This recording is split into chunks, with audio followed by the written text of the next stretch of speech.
Hey everyone, Kevin here, and today I want to talk to you guys about Xbox controllers. I've been playing on Xbox systems for almost 20 years now, and I just want to show you guys some of my favorites that I've collected over time. To start, before I talk about any other kind of interesting, crazy design that came out later in time, I need to start off with the Duke.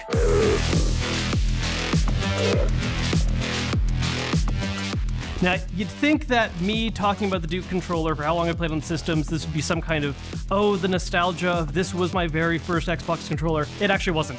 My first Xbox was one of the bundles that came with the S controller, which was the smaller one.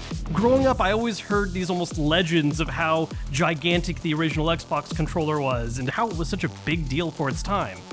I didn't mean to do that pun, but I'm gonna leave it in there.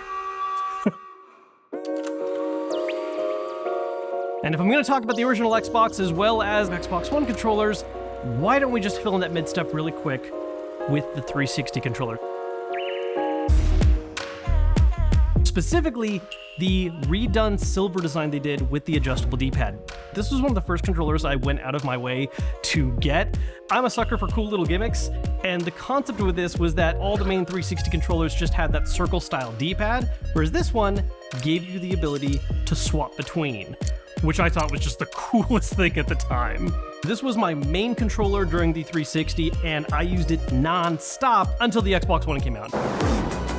The one that I really feel like I want to talk about first right away is the Volcano Shadow. This was the first one that really spoke to me big time. I'm a big fan of the color red and just warmer colors in general. That kind of same metallic sheen that does that fade into the black. The way that the colors on the ABXY buttons really pop out of that dark black on the top is not only one of my favorite designs for the Xbox One, but this really was the controller that started me on the path of going out of my way to collect a lot more different ones.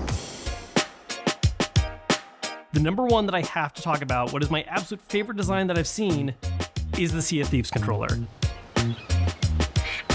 I just love the execution, the colors, the way the purple and the seafoam green really clash, the fact that this controller glows in the dark, and the wide variety of just little touches here and there that really make it a much more unique design, like the compass around the left stick, or the single gold right trigger. This one in particular, to me, really does the best job of just being this excellent vision of the franchise it's attached to.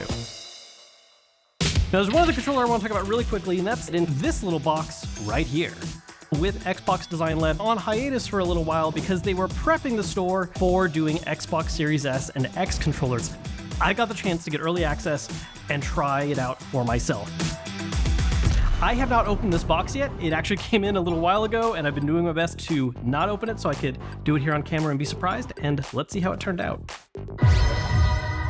Oh, that's pretty.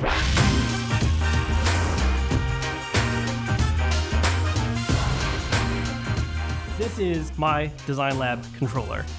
This is really just a execution on two of my favorite colors that I've wanted to have in a single controller design. I went for a navy blue, then went for red accents on the sticks, the D-pad, the triggers, giving this really nice pop on everything. I gotta say, this being the first Design Lab Series X controller that I've gotten in, I'm really happy with how the faceted D-pad turns out. I like that it covers up a little more area than the older D-pad did, and can really add just a little extra splash of color to match alongside the stick. This is a good start, but if I'm being completely honest with you, now that Design Lab's back, I'm probably gonna end up ordering one or two more of these pretty quick.